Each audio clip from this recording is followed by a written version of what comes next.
जय हो। देखिए जयकारा जोर से नहीं लगाते इसलिए आने में नहीं आता है ना।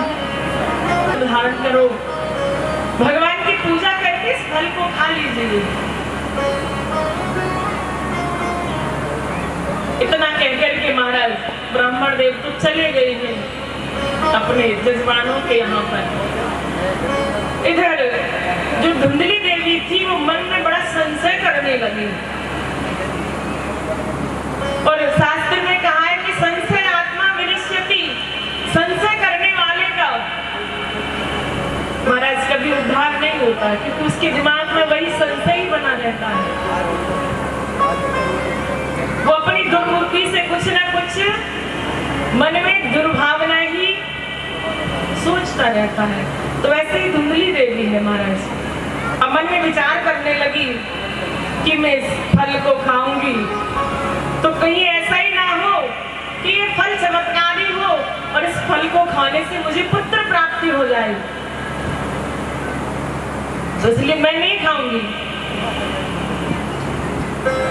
महाराज मैंने सुना है कि महिला जब गर्भवती होती है 9 महीने बच्चे को पेट में रखना पड़ता है महाराज, बड़ा कष्ट होता है। तो कौन इतना कष्ट झेलेगा, इसलिए मैं नहीं खाऊंगी फल को। और महाराज विचार करते करते कहाँ गई, अपनी सहेली के पास भी चली गई। उनकी सहेलियां बहुत होती है ना, तो कोई भी अगर बात होती है तो सबसे पहले क्या करती है, पहले अपनी सहेली से पूछे कि बहन ऐसे ऐसी बात है बता क्या करूं। तो वैसे ही धुंधली गई अपनी सहेली के पास में पूछने लगी, बहन पंडित जी फल लेकर के आए हैं और कह रहे हैं कि इसको खाने से पुत्र होगा। बहन तो बता, कभी फल खाने से कोई पुत्र होता है क्या? बोले देख, मैं तो इस फल को नहीं खाऊंगी। तो ये बताकर मैंने ये फल खा लिया, मैं गर्भवती हो गई, तो अगर गांव में आग लग गई तो मैं भागूंगी कैसे? मैं तो जल के मर जाऊंगी। दिमाग में अलग अलग गलत गलत विचार आने लगे, इसलिए मैं इस फल को नहीं खाऊंगी। तो सहेली ने कहा, बहन ऐसा कर, तू फल को मत खाए, कोई बात नहीं, मैं गर्भवती हूँ और 9 महीने के बाद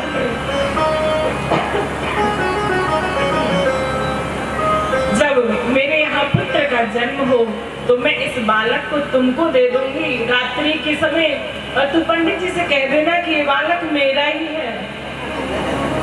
महाराज झूठ बोलना वो सिखा रही है। तो कहा तो इस फल का क्या करूं मैं? तो कहा इस फल को ऐसा करो, गाय को खिला दो। अब तो महाराज इस फल को तो गाय को खिला दिया है और धुंधली अपने घर आई। कुछ दिन के बाद में पेट से कपड़ा बांध लिया और पंडित जी से कहने लगी कि पंडित जी मैं तो गर्भवती हूँ, फल खाने से मुझे गर्भ हो गया है। इधर वो जो गाय माता थी जिसने फल खाया था, महाराज गाय भी गर्भवती हो गई है। अब तो महाराज जैसे ही पंडित जी को सूचना मिली, पंडित जी तो बड़े प्रसन्न हो गए। महाराज घर में बड़े पाठ पूजा होने लगे, महाराज ब्राह्मणों को दान धर्म पुण्य होने लगा। 9 महीने के बाद में जब धुंधली की सहेली के यहाँ पुत्र का जन्म हुआ तो रात्रि के समय उस पुत्र को लेकर आई और धुंधली को देकर के चली गई। बहन पंडित जी से कह देना कि मेरा ही पुत्र है। अब तो महाराज धुंधली ने पूरे घर में हल्ला कर दिया कि मेरे गर्भ से तो एक पुत्र का जन्म हुआ है। पंडित जी तो और प्रसन्न हो गए महाराज। अब तो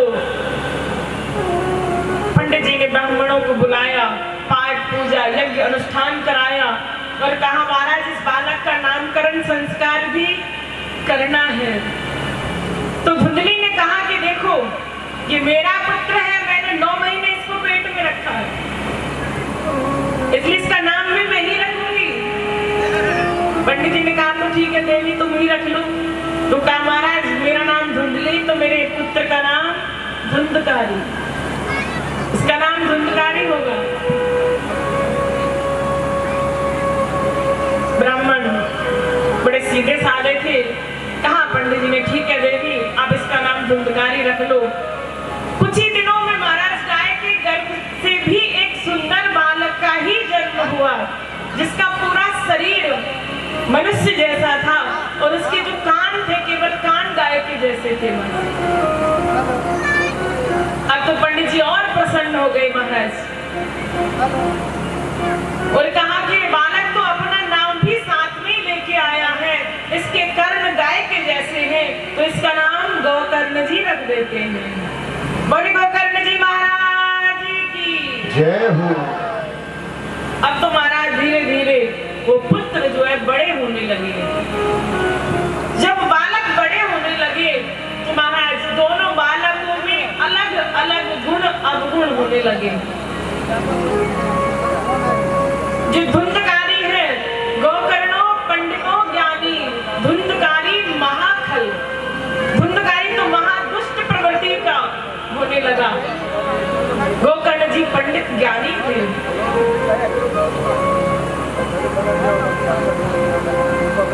इधर महाराज छोटे छोटे बच्चों को उठाता था धुंधकारी, उठा के कुएं में डाल देता था, चोरी करने लगा, लूटपाट करने लगा। जब ये सूचना आत्मदेव को मिली तो अब महाराज आत्मदेव जी बड़े दुखी हो गए मन में। देखिए इस संसार में, संसार का नाम ही क्या है? इस संसार का एक नाम दुख्यालय है। यहाँ सुख की अपेक्षा न दुख ही दुख मिलते हैं। सुख तो केवल भगवान के भजन में ही है। महाराज पुत्र नहीं था जब भी दुखी थे, और अब पुत्र हो गया अब भी दुखी है। कहने लगे कि मैं तो इतना दुखी हूँ कि अब तो ऐसा लग रहा है कि मैं आत्महत्या कर लूं। लेकिन गोकर्ण ने समझाया, मन में विचार किया कि आज मेरे पिताजी बहुत दुखी हैं। तो आज महाराज गोकर्ण जी ने अपने पिता आत्मदेव जी को बड़ा सुंदर उपदेश दिया है और पिताजी से कहा है कि हे पिताजी, अब आपने इस संसार में सब देख लिया, अब आप इस देह के अभिमान को छोड़ दो और भगवान की शरण में चले जाओ। आत्मदेव जी कहने लगे कि हे पिताजी, इस संसार में वही सबसे बड़ा धनवान है जिसके पास में राम नाम रूपी धन है। धनवंता सो ही जानिए जबकि राम नाम धन होए, वही धनी है। और कहने लगे कि हे पिताजी, कि देह अस्ति शरुधरे भ्रमतिं त्यजत्वं जाया सुतां दिशु सदा ममतां विमुञ्चो। हे पिताजी, इस देह के अभिमान को छोड़ दो। देह अस्थि मांस रुधिर, ये तो अस्थि मांस और रुधिर का पिंड है। इस शरीर से जब ये परमात्मा निकल जाता है तो ये अस्थि मांस रुधिर का पिंड इसी जमीन पर, धरती पर पड़ा रह जाता है। पश्यानिशम जगदिदं क्षणभंगुनिष्ठम्। हे पिताजी, अब जो समय निकल गया वो निकल गया, और आगे के समय में अब आप भगवान की शरण में चले जाओ। यही सबसे बड़ा वैराग्य है जीवन का, यही सबसे बड़ी प्राप्ति है जीवन की। धर्मम भजस्य सत्यतम त्यज लोक धर्मान। हे पिताजी, आपने अब तक धर्म की चिंता की, लेकिन इस धर्म को छोड़ करके अब परम धर्म की शरण में चले जाओ, क्योंकि हमारा जो जीवन है धीरे धीरे करके ये जीवन निकलता जा रहा है। जो समय निकल गया है वो अब कभी वापस नहीं आने वाला। तो इसलिए क्या करें? बोले महाराज, जब जग जाओ तभी सवेरा मानो। कोई बात नहीं, अब तक का जीवन जैसे भी निकला, लेकिन आगे के जीवन को हम उस तरह से निकालेंगे कि उस जीवन को भगवान की शरण में समर्पित करेंगे। और कहते हैं गोकर्ण जी महाराज की, हे पिताजी, आपने सारे रिश्ते नाते सब देख लिए, धन धान्य आदि देख लिया, सत्कर्मों को भी देख लिया, और इधर आपने इस पुत्र धुंधकारी के कुकर्मों को भी देख लिया है। इसलिए आप छोड़ दो। कोई जीवन का पता नहीं है कि क्षणे भंगुर जीवन की कलिका,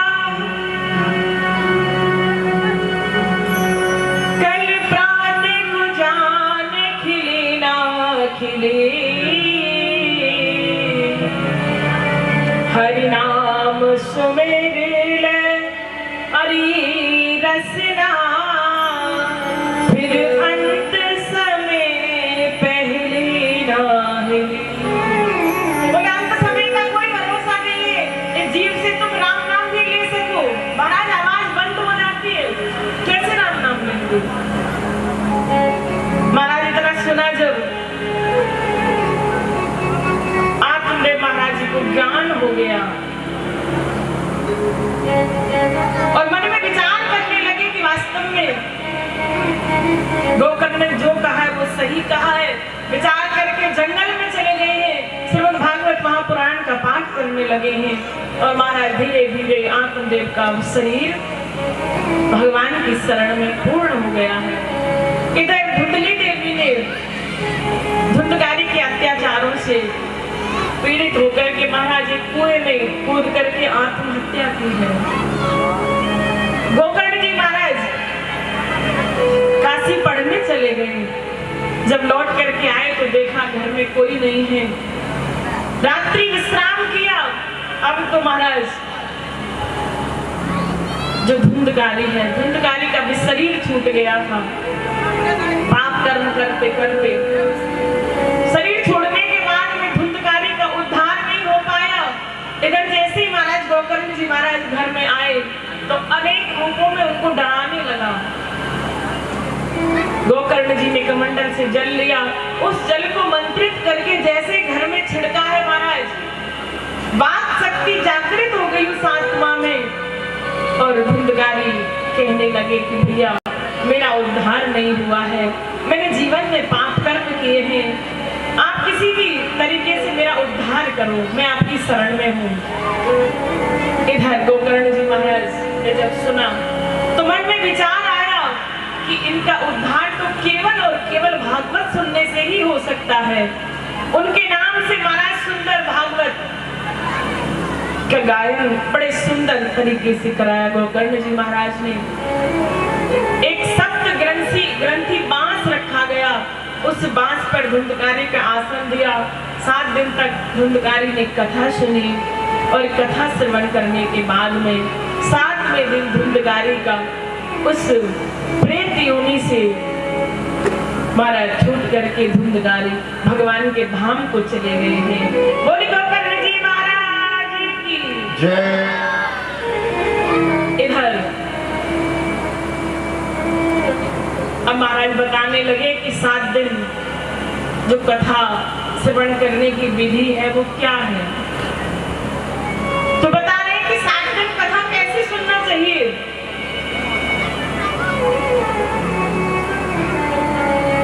कथा सुनने की जो विधि है, 7 दिन अगर कोई कर सके तो केवल निराहार रह करके कथा सुनना चाहिए। निराहार भी नहीं रह सकते हैं तो कहा है कि 7 दिन तक फलाहार करके कथा सुननी चाहिए। अगर आप ज्यादा पुण्य की प्राप्ति करना चाहते हैं, फलाहार करके भी अगर कथा नहीं सुन सकते हैं तो एक समय भोजन करके कथा का श्रवण करना चाहिए। और लास्ट में कहा कि अगर एक समय भी भोजन करके कथा नहीं सुन सकते हैं तो भले दिन में 4 बार भंडारा पाओ तो भोजन करो, पर कथा सुनने के लिए जरूर आओ।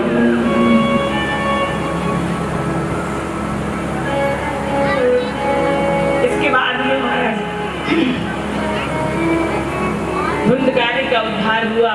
7 दिन की कथा की विधि बताई। नीचे आसन लगा के सोना चाहिए, बड़े भाव से कथा का श्रवण करना चाहिए। और श्रीमद् भागवत महापुराण जो है ये भगवान कृष्ण का ही स्वरूप है, उसी का विग्रह है।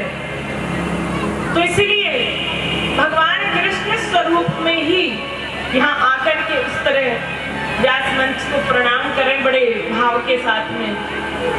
जो कथा सुनाए उनको बड़े भाव के साथ चिंतन करें, मनन करें, ध्यान से श्रवण करें। ध्यान को एक चित्त करके कथा में ही रखें। लेकिन हम क्या करते हैं, हम कथा को नहीं मानते, हम भगवान को नहीं मानते, भूत प्रेतों को ज्यादा मान लेते हैं।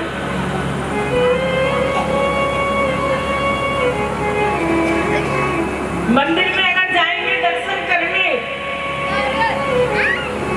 तो क्या ये सोचते हैं कि ये साक्षात भगवान कृष्ण ही है।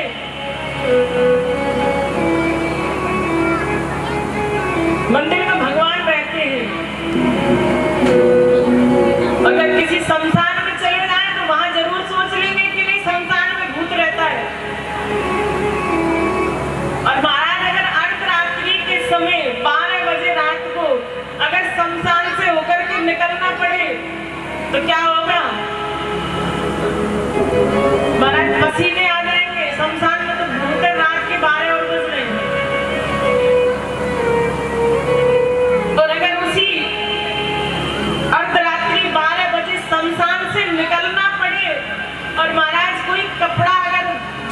देखो कोई झाड़ी में अटक जाए तो महाराज और स्थिति खराब, पसीना पसीना के भूत ने पकड़ लिया।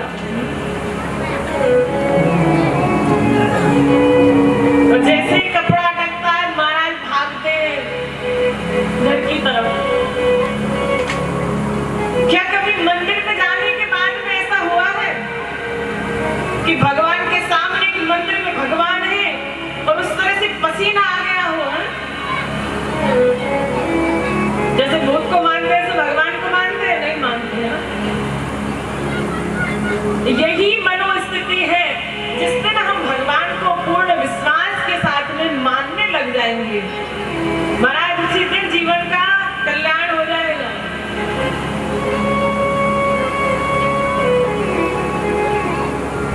नरसिंह भगत जी, आपने सुना होगा नरसिंह भगत जी के बारे में। नरसिंह भगत जी भगवान के छोटे से बड़े सुंदर मंदिर में भगवान की पाठ पूजा करते थे और बड़े मस्त रहते थे। एक दिन विचार करने लगे कि महाराज बहुत दिन हो गए हैं, कोई संत सेवा नहीं हुई है, लेकिन दूसरा विचार किया कि भाई मेरे पास तो कुछ है ही नहीं, कैसे करूं संत सेवा। महाराज अचानक सामने से देखा कि कुछ संत आ रहे हैं। देखिए कथा को ध्यान से सुनो, जो जो श्रोता यहाँ बैठे हैं विराजमान हैं, कथा को बड़े ध्यान से सुनो। कथा से बीच से खड़े होकर के नहीं जाना चाहिए, ये भी एक कथा का अपराध होता है, पता है आपको? बाद में बताएंगे आपको। कथा के भी कई अपराध हैं, क्योंकि ये कथा जो है भगवान कृष्ण की, साक्षात भगवान कृष्ण यहाँ विराजमान है। तो महाराज जैसे नरसिंह भगत ने देखा कि सामने से संत आ रहे हैं, अब तो महाराज मन में विचार करने लगे कि संत आ रहे हैं, मेरे पास तो कुछ भोजन प्रसाद भी नहीं है। लेकिन संतों ने आके ही कहा कि महाराज हमने पास में ही पूछा था कि यहाँ कोई सेठ जी रहते हैं, तो महाराज आपका नाम बताया है कि यहाँ नरसिंह सेठ जी रहते हैं। नरसिंह ने कहा भैया मैं तो महाराज कोई सेठ नहीं हूँ, मैं तो सेवक हूँ ठाकुर जी का। तो विचार करने लगे, देखो कितनी दैन्यता है इनके अंदर। बोले अपने आप को सेठ होने के बाद में भी बता नहीं रहे हैं। तो कहा महाराज ये कुछ हुंडी है, ये आप यहाँ जमा कर लो और हम कहीं दूसरी जगह जा रहे हैं तीर्थ यात्रा में, हमें वहां ये प्राप्त करनी है। तो नरसिंह जी ने कहा भैया मेरा तो कोई संपर्क है नहीं, मैंने आज तक ना हुंडी कभी जमा करी ना कभी वहां पहुंचाई। बोले अरे नहीं नहीं महाराज आप सेठ जी हैं, हमें बता दिया पास में। कई बार पास के लोग मजाक कर लेते ना, पूछ लेते इस गांव में कौन है सेठ, तो बता देते हैं जो सबसे वैसा व्यक्ति होता है यदि वो है सेठ यहाँ के। तो ऐसे मजाक में किसी ने बता दिया नरसिंह जी है सेठ, जाओ। संतों ने सही मान लिया। तो कहा नहीं नहीं महाराज देखो आप झूठ मत बोलो, आप ये हमारे पैसे रख लो, हुंडी रख लो और फलानी जगह हमें प्राप्त हो जाएंगे, आप पर्ची लिख के दे दो। अब तो नरसिंह जी विचार करने लगे महाराज ये कैसी विडंबना में डाल दिया है प्रभु, संतों से मना करूं तो भी अपराध है और हाँ करूं तो मेरे पास तो कोई व्यवस्था नहीं है, मैं क्या करूंगा, कहां से वहां हुंडी इनको प्राप्त कराऊंगा। लेकिन जब ज्यादा जिद करने लगे तो एक पर्ची बना के दे दी नरसिंह भगत जी ने कि सामल शाह के नाम से ये पर्ची है, इसको ले जाओ। अब तुम्हारा संत पर्ची को लेकर के चले गए। हुंडी नरसिंह जी ने भगवान को प्रदान करेंगे, हे प्रभु अब आगे आप ही संभालो। और कुछ सामान लाकर के वहां बड़ा सुंदर भंडारा किया। अब तो महाराज संत वहां पहुंचे पर्ची को लेकर के।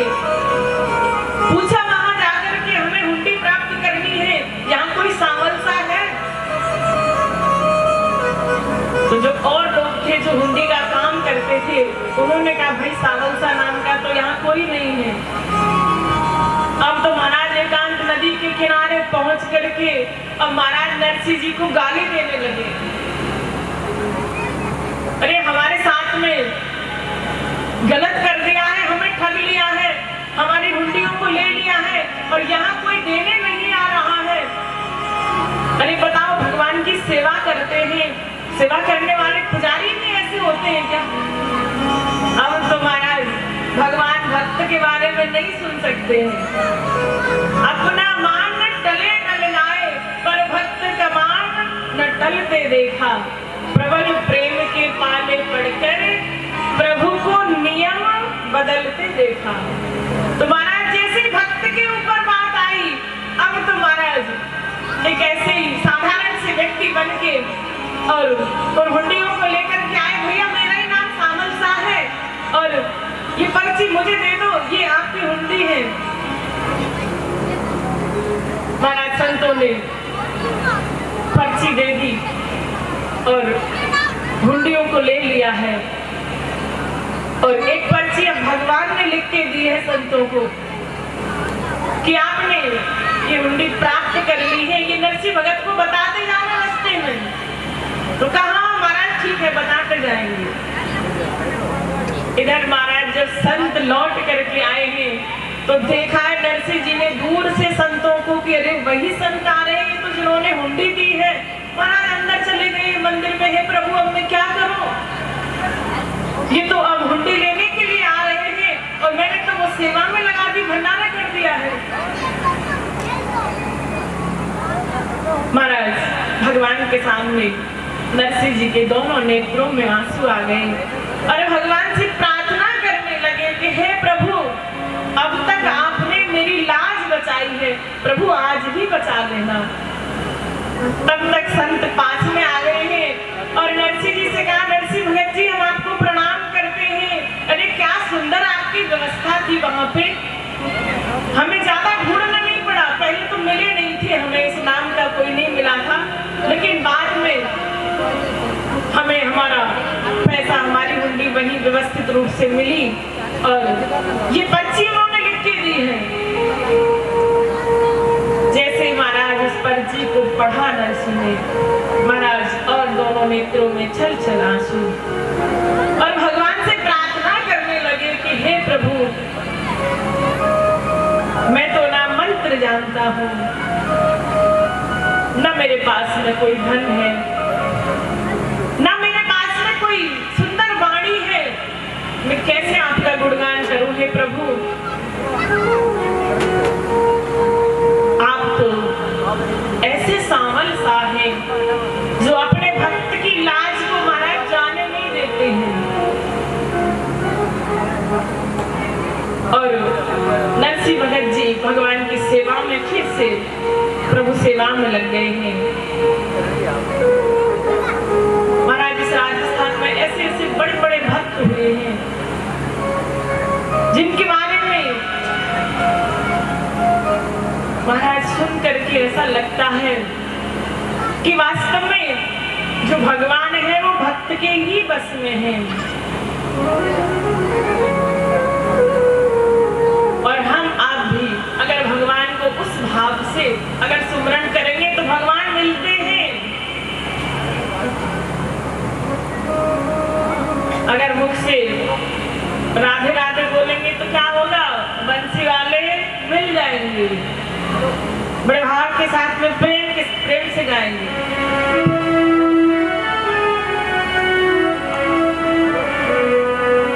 वो जरा राधे राधे मुख से तू गा कि बंसी वाला मिल जाएगा। राधे राधे मुख से तू गा बंसी वाला मिल जाएगा। जरा राधे राधे मुख से तू गा कि बंसी वाला मिल जाएगा। राधे राधे मुख से तू गा बंसी वाला मिल जाएगा। बंसी वाला मिल जाएगा। बंसी वाला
कीर्तन तू लगा वो बंसी वाला मिल जाएगा,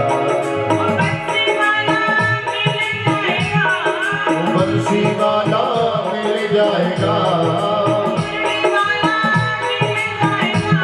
वो मुरली वाला मिल जाएगा।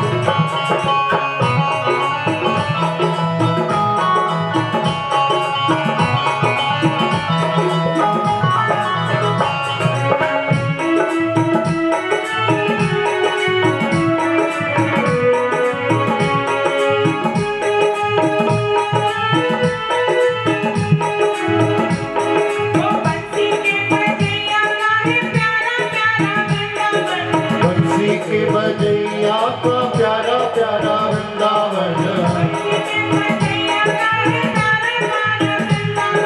बंसी के बजैया का है प्यारा प्यारा वृंदावन, रहते यहाँ पर योगी मुनि ज्ञानी जन, रहते यहाँ पर योगी ज्ञानी जन। जय हो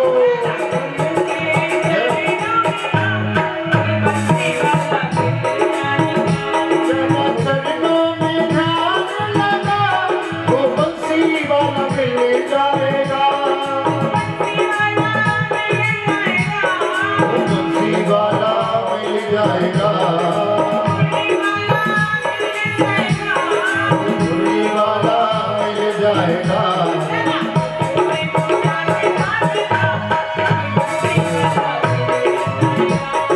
मुखी से तू राधे राधना वो बंसी वाला मिल जाएगा।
कहीं ना कहीं मिलेंगे दिल से पुकारो तुम, कहीं ना कहीं मिलेंगे दिल से पुकारो तुम, कहीं ना कहीं मिलेंगे मिल के पुकारो तुम।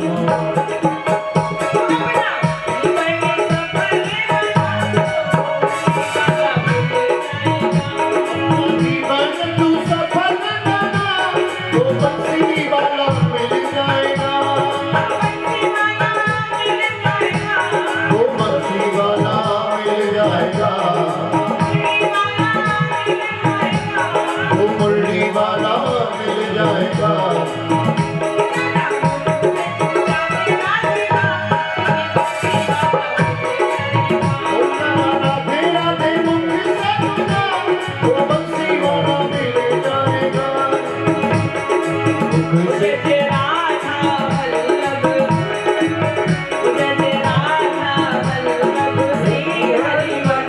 राधा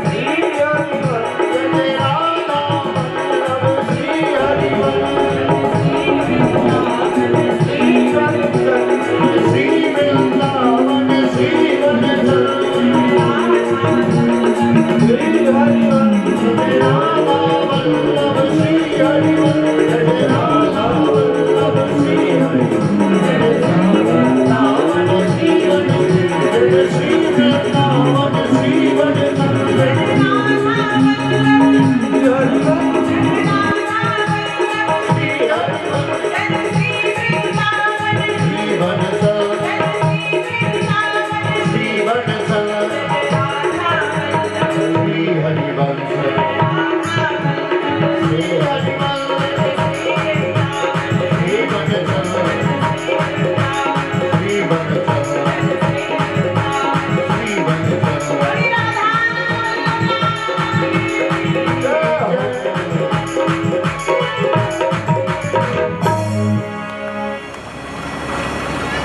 महाराज भगवान हर कण में वास करते हैं। हरि व्यापक सर्वत्र समाना, प्रेम से प्रकट होए में जाना। भगवान तो प्रेम से प्रकट होते हैं, सर्वव्यापी हैं, हर जगह व्याप्त हैं। लेकिन हमें भगवान को प्राप्त करना आना चाहिए, हमें भगवान को रिझाना आना चाहिए। प्रभु कैसे रीझ जाए, कौन सा हम ऐसा काम करें? कण कण में भगवान व्याप्त है। आगे महाराज प्रथम स्कंद का शुभारंभ कर रहे हैं, मातम की कथा का विश्राम। इधर प्रथम स्कंद में श्री व्यास भगवान ने बड़ा सुंदर मंगलाचरण किया है और इस मंगलाचरण में सत्य की वंदना की है। सत्यम परम धीमहि। इस संसार में अगर संसार कहीं टिका हुआ है तो वो सत्य के ऊपर ही टिका है। इसीलिए व्यास जी ने बड़ी सुंदर सत्य की वंदना की है कि जन्माद्यस्य यतोऽन्वयादितरतश्च चार्थेष्वविज्ञस्वराम् तेने ब्रह्महराय आदिकवये मुह्यन्ति यत् सूरयः। कि तेजो वारिमृदां यदा विनिमयो यत्र त्रिसर्गो मृषा धाम्ना स्वेन सदा निरस्तगुहकम् सत्यं परं धीमहि। जन्माद्यस्य यतोऽन्वयादितरतश्च। बोले जो भगवान है वो जन्म से पहले भी हैं, जन्म के मध्य में भी हैं और जब पूरी सृष्टि विलीन हो जाती है तब भी भगवान है। जीव का क्या है? जीव मान लो उम्र 50 साल हो गई है तो 50 साल पहले तुम थोड़ी थे। अभी मान लो 100 साल की उम्र है, 50 साल के बाद में थोड़ी रहोगे। लेकिन भगवान जो है पहले भी थे और अब भी हैं और आगे भी रहेंगे। जिसकी सत्ता तीनों कालों में रहे वही सत्य स्वरूप परमात्मा है। सच्चिदानंद वही परमात्मा है। महाराज ऐसे जो भगवान हैं वो अजन्मा है। जन्म लेने के बाद में भी वो जन्म नहीं लेते और नहीं लेने के बाद में भी वो जन्म लेते हैं। ऐसे परम पुरुष परमात्मा को बारंबार प्रणाम करते हैं, बंधन करते हैं। सत्यम परम धीमहि। भगवान जो है वो अगर कहीं मिलते हैं तो सत्य में मिलते हैं। और ये कभी विचार नहीं करना चाहिए कि कोई गलत काम करते समय हमें कोई नहीं देख रहा।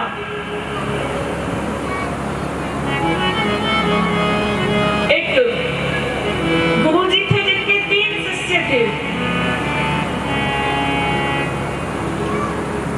तीनों शिष्यों को एक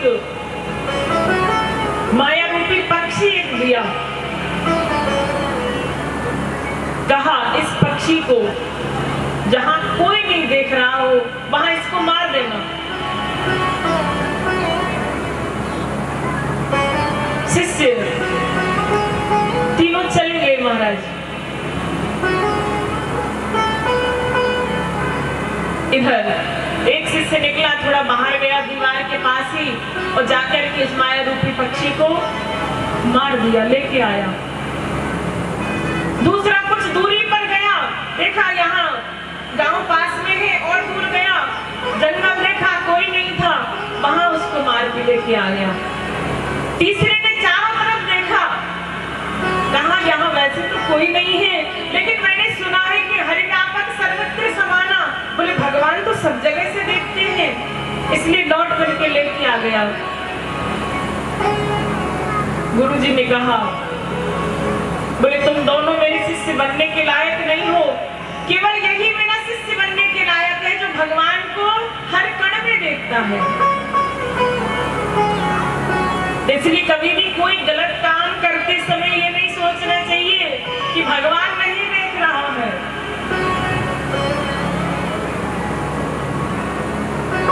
और ये भी नहीं सोचना चाहिए कि महाराज बार बार पाप कर्म करें और बार बार फिर कथा सुन लें।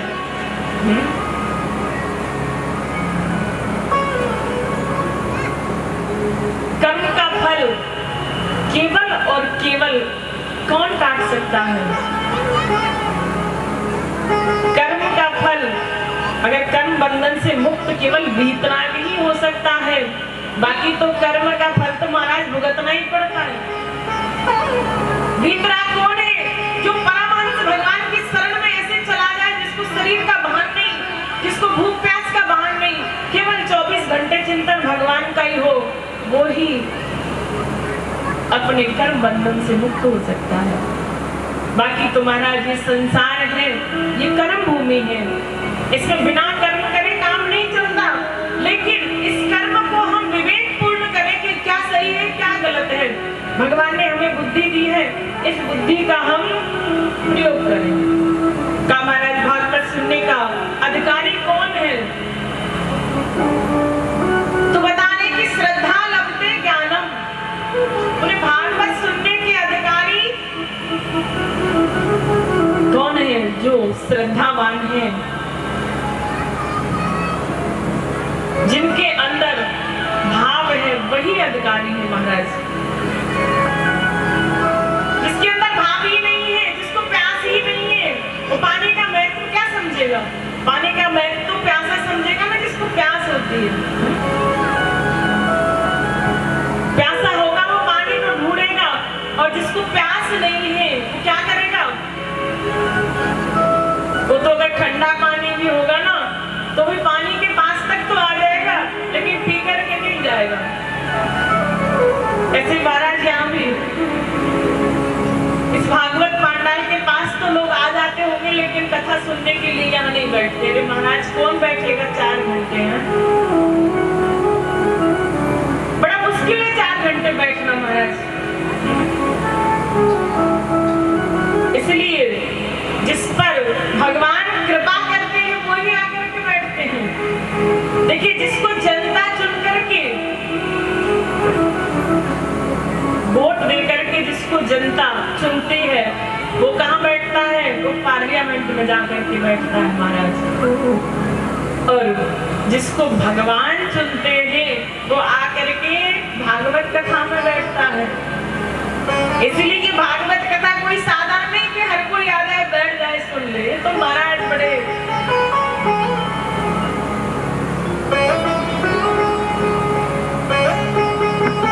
इसलिए कि भाग्यशाली को भागवत कथा मिलती है महाराज। निर्मत सराणाम समाम। और दूसरा लक्षण बताया कि जो भागवत कथा है वो जल्दी किसके हृदय में बैठती है? बोले वो ज्यादा इधर उधर की बात ना करके, ज्यादा ईर्षा ना करके, ईर्षा से दूर रहता है। और आज के समय में सबसे बड़ी टेंशन क्या है महाराज? सबसे बड़ी टेंशन यही है कि हमारा तो 1 मंजिल ही बना है, दूसरे का 2 मंजिल बन गया। हमारे पास तो छोटी गाड़ी है, दूसरा बड़ी गाड़ी ले आए, ये टेंशन सबसे बड़ी है। और महाराज ये मान बढ़ाई ईर्षा जो है ये बड़ा मुश्किल है तजना।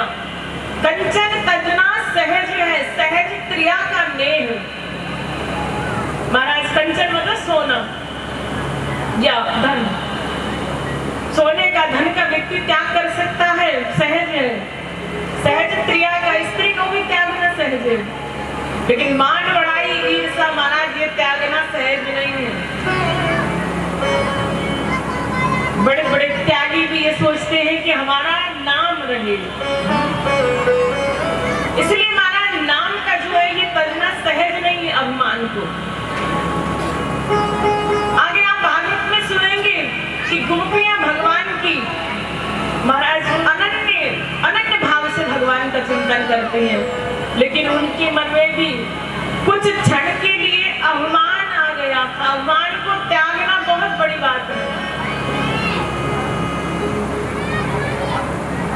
क्योंकि ये जो संसार है महाराज, इस संसार में एक बहुत बड़ी भेड़ चाल है। हम जैसे देखेंगे, जैसे सुनेंगे, जैसे परिवार के संस्कार होंगे, धीरे धीरे हम भी वैसे ही सीखेंगे। और परिवार में क्या है सबसे बड़ी टेंशन? किसी को भी देखो महाराज, किसी को भी पूछो क्या हुआ, टेंशन महाराज। और टेंशन क्या होती है? 10 माने 10, सन माने सूर्य। महाराज एक सूर्य का जो तेज है उसको झेलना मुश्किल है, और टेंशन में 10 सूर्यों के बराबर जो ताप हो उसको टेंशन बोलते हैं। क्या कहते हैं? माथा गर्म हो रहा है, टेंशन है बहुत। अरे किस बात की टेंशन करो है? इस संसार में ना कुछ लेके आएंगे ना कुछ लेकर जाएंगे। किसी के पास कम है, किसी के पास ज्यादा है, क्या फर्क पड़ता है इसमें? कोई फर्क नहीं पड़ता है। इसीलिए सब मुस्कुराओ क्या गम है, सब मुस्कुराओ क्या गम है। जिंदगी में टेंशन किसको कम है? अच्छा या बुरा तो केवल भ्रम है। जिंदगी का नाम ही कभी खुशी कभी गम है। इस जिंदगी में कभी खुशी कभी गम, ये तो चलता रहता है जीवन में, लेकिन इसमें अपने विवेक को टेंशन में नहीं खोना चाहिए महाराज। और आगे बता रहे हैं कि ये भागवत महापुराण रूपी जो फल है, निगम कल्प तरुर गलितम फलम सुख मुखाद मृतम द्रव संयुतम पिबत भागवतम रसमालयम मुरहो रसिका भूमि भावुका। बोले महाराज ये तो बड़े बड़े संत वीतराग रसिकों का ये रस है ये। इसलिए अपने कानों के दोने संभाल करके और इस रस का पान करना चाहिए। श्रीमद् भागवत महापुराण सुखदेव रूपी तोते का मुख लगा हुआ सुंदर पुराण है। और ऐसा मानते हैं कि जिस फल में तोता मुख लगा दे 100% मानना चाहिए कि वो फल मीठा है। मीठा है कि नहीं? कहते हैं ना तोते ने मुंह लगा दिया तो मीठा ही है फल। ऐसे ही इस भागवत महापुराण में भी सुखदेव रूपी तोते का मुख लगा हुआ है, और ये फल बड़ा सुंदर है, मीठा है ये फल। इसको कानों के दोने संभाल करके सुंदर भाव से इसका श्रवण करें। आगे महाराज नैमिषारण्य की पावन भूमि में 88,000 संत जन विराजमान हैं, और उनकी तरफ से सोनक जी प्रश्न कर रहे हैं कि महाराज हमें हमारे कुछ प्रश्नों का उत्तर चाहिए। क्या प्रश्न है? बोले महाराज पहला प्रश्न है कि प्राणी मात्र का कल्याण कैसे होगा। दूसरा प्रश्न है महाराज समस्त शास्त्रों का सार क्या है। तीसरा प्रश्न है कि भगवान के अवतार का प्रयोजन क्या है, भगवान अवतार क्यों लेते हैं। चौथा प्रश्न है कि भगवान के कितने अवतार हैं। पांचवा प्रश्न है कि जीवन का परम लक्ष्य क्या है। छठा प्रश्न है कि जब भगवान परम धाम को छोड़ करके इस धराधाम को छोड़ के परम धाम गए तो धर्म ने किसकी शरण ली। इन पांचों प्रश्नों का उत्तर श्रीमद् भागवत महापुराण में श्री सूत जी महाराज बड़े सुंदर ढंग से दे रहे हैं और कहने लगे कि महाराज कोई भी मांगलिक कार्य या कोई भी पाठ पूजा का हम शुभारंभ करते हैं तो अपने गुरुदेव भगवान को याद करते हैं। तो श्री सूत जी महाराज की गुरुजी हैं कौन है? श्री सुखदेव भगवान। श्री सुखदेव भगवान को प्रणाम कर रहे हैं कि यम प्रव्रजन्तमनुपेतिमपेतकृत्यं द्वैपायनो विरहकातर्याजुहाव पुत्रेति तन्मयतया तर्वो विनेदु तं सर्वभूतहृदयं मुनिमानतोऽस्मि। महाराज ऐसे सुखदेव महामुनि जो जन्म लेने के बाद तुरंत अपनी नाभि को कंधे पर रख करके जंगल की ओर जा रहे हैं। महाराज पीछे से व्यास जी बेटा सुखदेव बोल रहे हैं। उनकी तरफ से वृक्ष उत्तर दे रहे हैं कि ऐसे परम वीतराग सुखदेव जी बोले महाराज आप पुत्र मोह को छोड़ दीजिए। ये कोई साधारण पुत्र नहीं है, ये जगत कल्याण करने वाला पुत्र है। इतना सुना व्यास जी लौट करके आ गए। सुखदेव जी जंगल में चले गए हैं एकांत में और महाराज एकांत जंगल में जाकर के अब श्री सुखदेव महामुनि सुंदर भाव से भगवान का स्मरण करने लगे, भगवान का भजन करने लगे। इधर महाराज भगवान को प्रणाम किया है कि नारायणं नमस्कृत्यं नरं चैव नरोत्तमं देवीं सरस्वतीं व्यासं ततो जयमुदीरये। भगवान नारायण को देवी सरस्वती को प्रणाम किया और अब प्रश्नों का उत्तर दे रहे कि प्राणी मात्र का कल्याण कैसे होगा। तो बता रहे हैं कि प्राणी मात्र का कल्याण एक ही रास्ता है। इस संसार से आसक्ति को धीरे धीरे करके कम कर दो और उसको भगवान की तरफ जोड़ लो। जो भगवान से जुड़ा रहेगा महाराज इस संसार में फिसलने से बच जाएगा। जैसे आपने देखा होगा पहले माताएं चाकी से आटा पीसती थी तो जो भी दाना कीली से अलग हो जाता था, चाकी में कीली होती है ना लोहे के बीच में,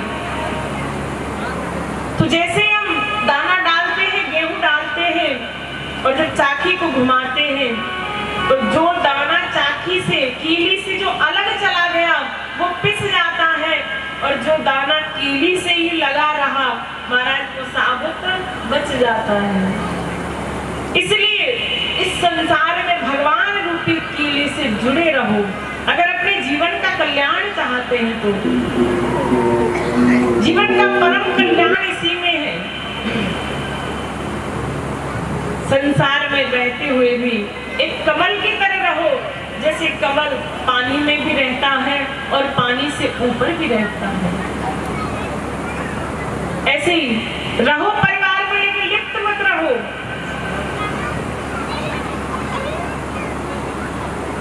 प्राणी मात्र का यही जीवन का एक कल्याण का रास्ता है कि हम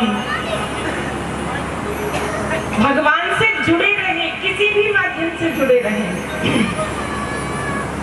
दूसरा प्रश्न, महाराज भगवान अवतार क्यों लेते हैं?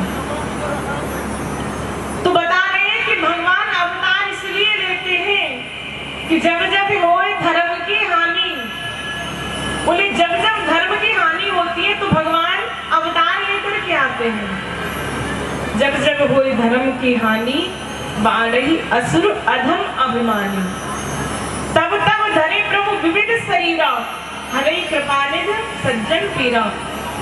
भगवान कभी भी एक कारण से अवतार नहीं लेते हैं, अनेक कारण होते हैं अवतार लेने के। जब धर्म की हानि होती है, इधर विप्रधेनु सुर संत हित, लीन मनुज अवतार। महाराज जब ब्राह्मण कष्ट में होते हैं, गौ माता कष्ट में होती है, तो भगवान अवतार लेते हैं। और पूछा कि महाराज जब भगवान अवतार लेते हैं तो भगवान के अवतार कितने हैं? तो बता रहे हैं कि भगवान के 24 अवतार हैं। 24 अवतार में से जो पहला अवतार है वो संत सनक सनंदन सनातन सनत कुमार जी का पहला अवतार है। दूसरा जो अवतार है वो बड़ा अवतार है।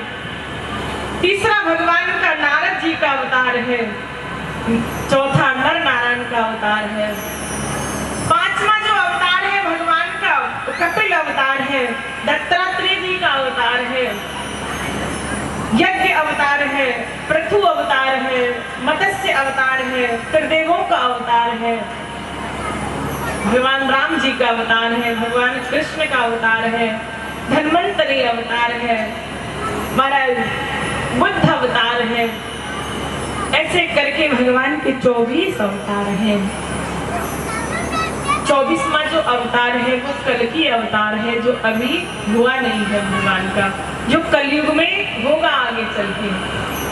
तो भगवान के इस तरह से बड़े सुंदर अवतार हुए हैं। और सबसे पहले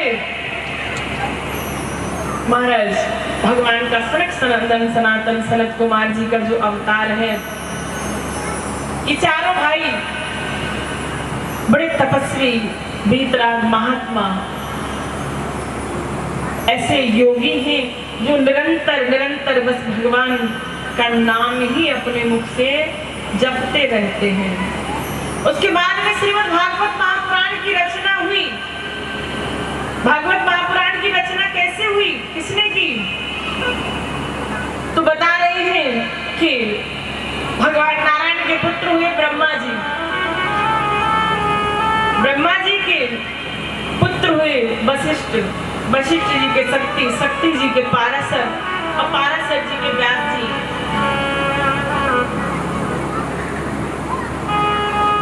व्यास भगवान ने श्रीमद् भागवत महापुराण की रचना की है। महाराज कैसे की रचना?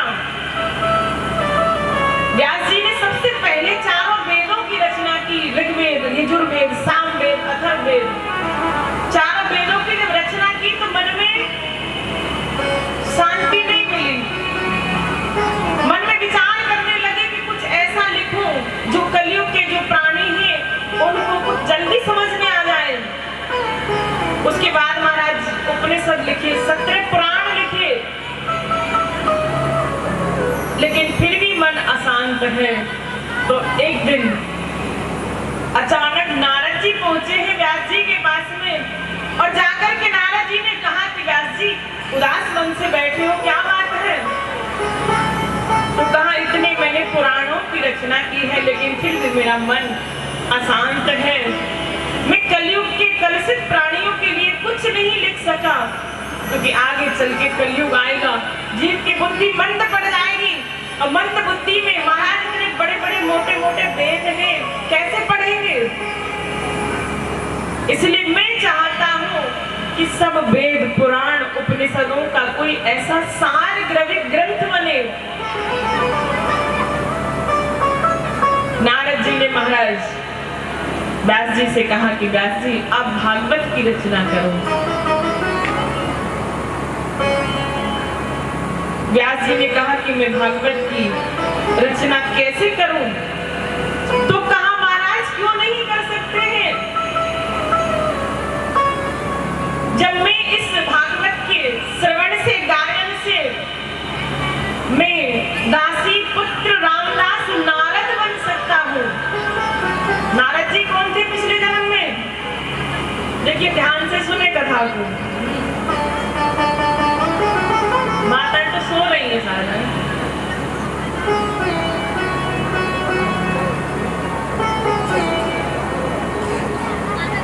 ऐसा लगता है कि नींद पूरी नहीं होती है, इसलिए कथा में नींद पूरी कर लेती हूँ। बोले बांके बिहारी लाल की जय हो। तो नारद जी ने कहा कि मैं पिछले जन्म में एक दासी का पुत्र रामदास था। मेरी जो माँ है वो एक आश्रम में सेवा करती थी।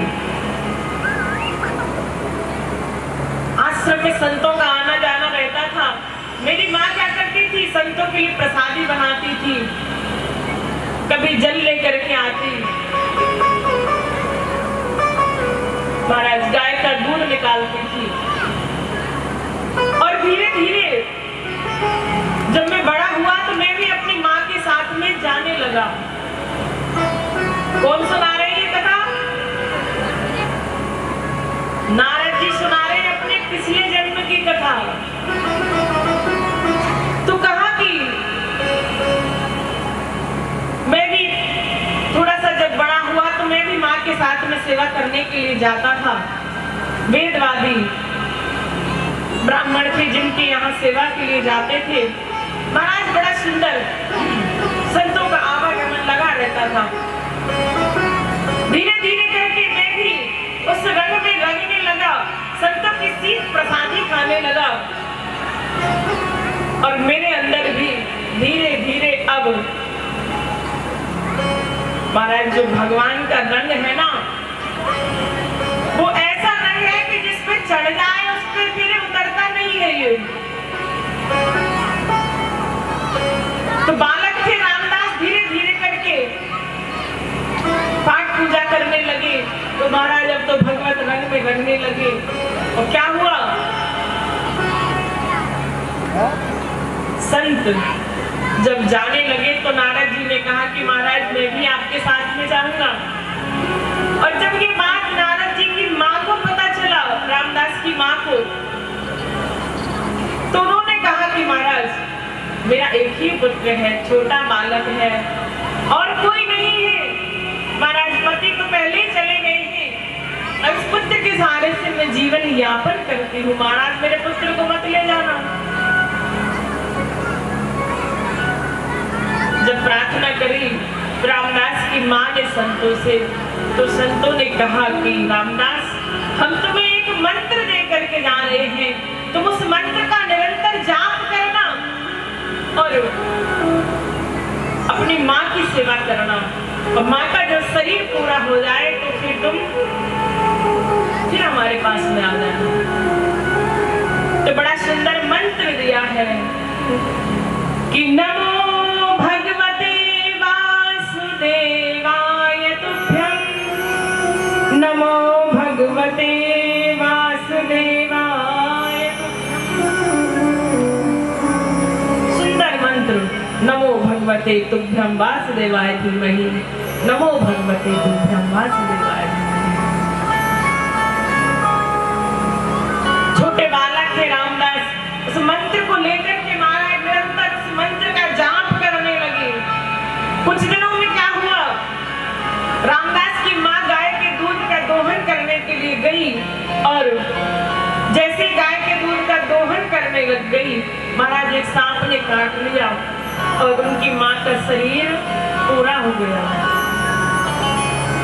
जब माँ का शरीर पूरा हुआ तो रामदास मन में बड़े खुश हुए। मेरी माँ भजन नहीं करने देती थी मुझे,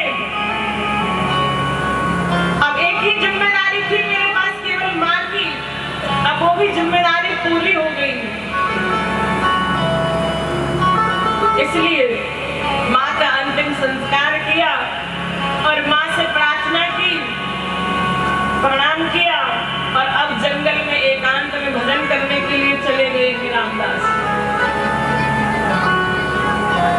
महाराज जैसे भजन करने के लिए पहुंचे और भजन में एकदम मन लगाया तो अचानक भगवान की सुंदर झांकी नारद जी के सामने प्रकट हो गई है। बोले नारद